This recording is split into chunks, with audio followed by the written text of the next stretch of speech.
గురు శిష్య అన్యోన్య దర్శనం 4. ఈ త్రోవనెవరు చూపిరి ఏ తీరున వస్తి విటకునిది చోద్యంబౌ యా త్రోవలన్ని విడిచియు ఈ త్రోవకు రాను బుద్ధి నెట్లు గలిగెనోరా. సత్పురుషులు ఎవరు చూపిరీరా. భూతి నందాతీత భోగ సంకల్పము భూతి నందాతీత భోగ సంకల్పము ఏ తీరు దప్పించి నిటకు వెంచేస్తీవో నీ తలపు ఏమున్నదాచక నీ స్థలంబున తెలియ పలుకుమి భీతహము పడబోకు నీ నా భేదమును విడనాడు బుద్ధి నెట్లు గలిగెనురా. సత్పురుషులు నెవరు చూపిరీరా. జై నిజ గురుభ్యో నమః. శ్రీ నిజానంద పోలోజు వీరయాచార్య విరచితంబైన శుద్ధ నిర్గుణ పరతత్వ బోధామృత మిత్రకందార్థ తరువులలో గురు శిష్య అన్యోన్య దర్శనమునందు 4వ మిత్రకందార్థం. శిరమున హస్తంబు నుంచి చింతపడకు అని చెప్పి ఇక దేనితోనూ సంయోగము అవసరం లేదు, ఈ క్షణభంగురమైన దేహము మీద ఆశ వదలు అని తెలియజేస్తూ ఒక విషయాన్ని అడుగుతూ ఉన్నారు. ఇది శివరామ దీక్షిత సాంప్రదాయంలో అందరూ తెలుసుకోవలసినది, అందరూ తెలుసుకున్నటువంటిది. అడుగుతున్నాడు శిష్యుని, ఇలా అడగటం గురు ధర్మం. నాయన శిష్య, ఈ త్రోవనెవరు చూపిరి ఏ తీరున వస్తి విటకు నిధి చోద్యంబవు. నాయన, ఈ మార్గాన్ని ఎవరు చూపారయ్యా నీకు? నా దరి చేరమని ఎవరు తెలియజేశారు? మనందరం కూడా ఎవరో ఒకరి ద్వారా గురువు యొక్క సన్నిధికి చేరుతాం. అందుకే అడుగుతున్నాడు, ఈ త్రోవని ఎవరు చూపారు? ఎందుకంటే ఇది సరైన త్రోవ, భ్రాంతి రహితమైన మలకలు లేని త్రోవిది. అయితే ఈ త్రోవ అందరికీ సాధ్యం కాదు. ఇది ఎందుకంటే ఈ త్రోవలో ఎలాంటి చిత్ర విచిత్రములు ఉండవు, భ్రాంతి మయమైనటువంటి పద్ధతులు ఉండవు. ఈ త్రోవలో చెప్పేది ఏమీ లేదని చెప్పకుండా గురుచూపులో తెలుసుకునేటువంటిది ఏమీ లేదని, ఇది మిథ్య అని తెలియజేసేటువంటిదే ఈ త్రోవ. ఇలాంటి త్రోవను నీకు ఎవరు చూపారు? నా సన్నిధికి రమ్మని ఎవరు తెలియజేశారు? ఏ తీరున వస్తివిటకు, ఏ విధంగా వచ్చావు ఇక్కడికి? ఏ పద్ధతితో వచ్చావు ఇక్కడికి? ఏమి ఆశించి వచ్చావు ఇక్కడికి? ఇది చోద్యముగా ఉన్నది, అంటే ఆశ్చర్యంగా ఉన్నది. ఎవరు రారు, ఎవరొస్తారు నిజగురు దరికి? లోకాతీతుడైనటువంటి గురు చెంతకు లోకములో మమేకమైనటువంటి వారు ఎందుకు వస్తారు? ఏ లోకము లేదు గురుదేవునకు. అలాంటి లోకాతీతుని వద్దకు నీవు వచ్చావంటే ఇది చోద్యంగా ఆశ్చర్యంగా ఉన్నది. ఇది నాకే వేడుగ్గా ఉన్నది నిన్ను చూసిన తర్వాత శిష్య. పోతే నాయన, ఇంకొక విషయం, యాత్రోవలన్నీ విడిచియు ఈ త్రోవకు రాను బుద్ధి నెట్లు గలిగెనురా. సత్పురుషులు నెవరు చూపిరిరా. ఆ త్రోవలన్నీ విడిచి, ఏ త్రోవలు? ఇంతకు మునుపు నరులు నడిచేటువంటి త్రోవలన్నీ కూడా అన్నీ భ్రాంతి త్రోవలు, అన్నీ వక్రపు త్రోవలు, అన్నీ కూడా దారి మరిచిన ఘోరారణ్యపు త్రోవలు, భ్రమణము చెందించేటువంటి త్రోవలు. అలాంటి త్రోవలన్నీ విడిచి ఈ త్రోవకు వచ్చేదానికి బుద్ధెట్ట కలిగిందయ్యా నీకు? ఎందుకు అనిపించింది నిజ గురుదరి చేరాలి అనేటువంటి ఆ బుద్ధి? వికసిత బుద్ధి అయితేనే కలుగుతుంది. ఉన్నదానిని తెలుసుకోవాలి అనేటువంటి పుణ్యోదయం కలిగినప్పుడే కలుగుతుంది, లేకపోతే అన్యులకు కలుగదు.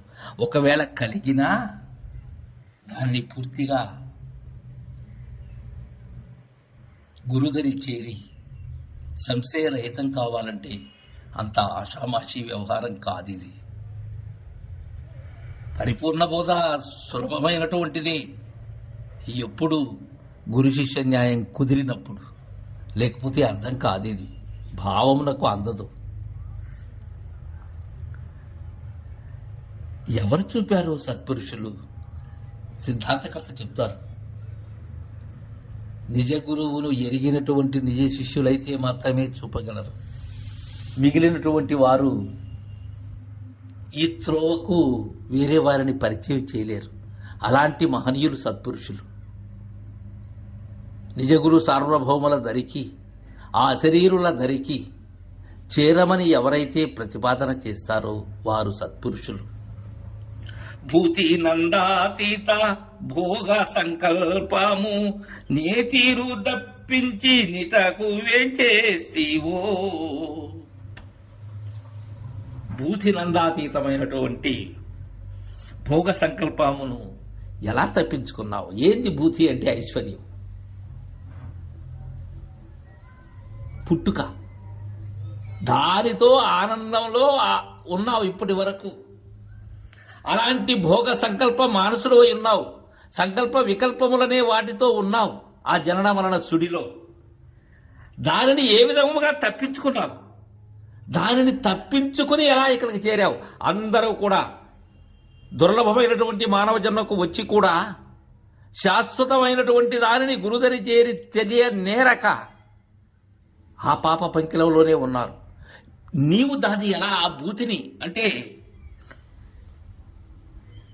ఆ ఐశ్వర్యం లేకపోతే ఆ సంపద, నీ విభూతి ఏదైతే ఉన్నదో దానిని ఎలా తప్పించుకున్నావు? తప్పించుకొని ఇటకు ఎందుకు వచ్చావు? నీ తలపు ఏమున్నదాతక నీ స్థలంబున తెలియ పలుకుమి బీతవహము పడబోకు నీనా భేదమును విడనాడు బుద్ధి నెట్టు కలిగెనురా. దీన్ని విడిచేటువంటి ఆ భూతిని, ఆ విభూతులు విడిచేటువంటి బుద్ధి నీకు ఎలా కలిగింది శిష్య? నాకే ఆశ్చర్యంగా ఉన్నదయ్యా, చోద్యముగా ఉన్నది. అయితే ఒక్కటి చెప్తున్నాను నాయన, నీ తలపులో ఏమున్నదో దాచుకోకు.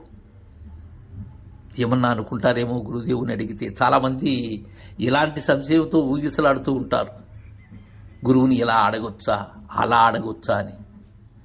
నిజమైనటువంటి గురుదేవులు శిష్యుడు ఎలా అడిగినా సరే వారి ఆసక్తి గమనించి వారు అడిగినటువంటి సంశయాన్ని పూర్తిగా నివారించేటువంటి వారే గురుదేవులు. గురువుని ఇలా అడగాలి అలా అడగాలి కాదు, శరణాగతి నొంది గురుదేవుని అడిగినట్లయితే. ఇంకొక విషయం కూడా చెప్తాను ఇక్కడ సందర్భానుసారంగా. చాలామంది శిష్య ధర్మాన్ని పాటిస్తూ ఉండేటువంటి సుజనులు వారికి తెలియని విషయాన్ని అడుగుతారు. వారి గురువు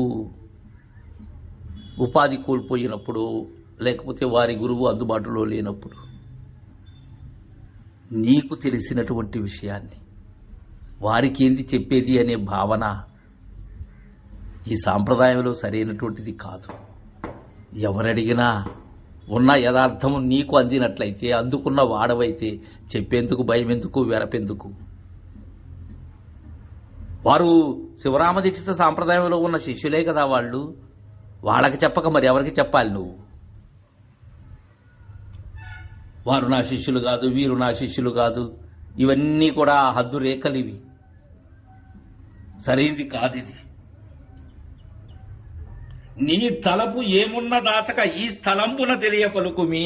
ఈ స్థలం ఏ స్థలం? అది లోకాతీతుడైనటువంటి నిజగురువు ఉండే నిజగురు సన్నిధి. అది గురు సన్నిధి. అది గురు సన్నిధిలో వెరపెందుకు?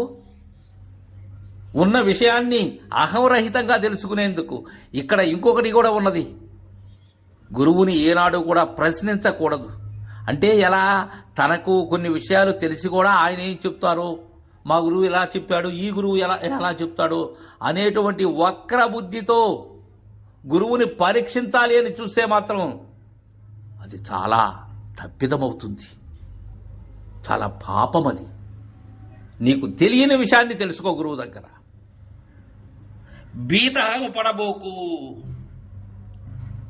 అంటే భయం ఇక వద్దు. చెప్పారు మరణ భయం అని, ఆ భయం అవసరం లేదు. సంశయమే భయం. ఆ భయాన్ని వీడి నీ నా భేదమును విడనాడు. నేను నీవు అనేటువంటి భేదం, ఈ మేను నేను అనే భేదం, దాన్ని ముందు విడనాడు. అందుకే ఇది గురు శిష్య అన్యోన్య దర్శనం. ఇది విడనాడు. బుద్ధి ఇట్లు కలిగినరా, ఇక్కడకు ఈ త్రోవకు వచ్చేందుకు ఎలా బుద్ధి కలిగింది అని తెలియజేశారు. తరువాత మిత్రకందార్థం శిష్యుని యొక్క సమాధానాన్ని రేపు విందాం. జై గురుదేవా.